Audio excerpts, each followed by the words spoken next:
வேர்க்கை ஏற்காதே வீழும் சூரியனே, தர்மம் தோற்காதே ஆளும் காவலனே.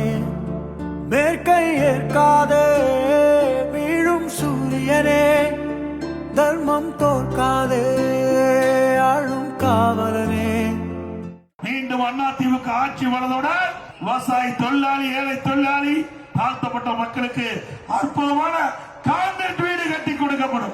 கசிந்திடும் கண்ணீரை திரும்பிடச் செய்யா, மரணிடும் நெஞ்சத்தில் மழையென பெய்யா, ஆழ்மனதில் சூழும் இருளை நீளும் துயரை பாடும் விதியை நீக்கும் தீயே நீ ஐயா.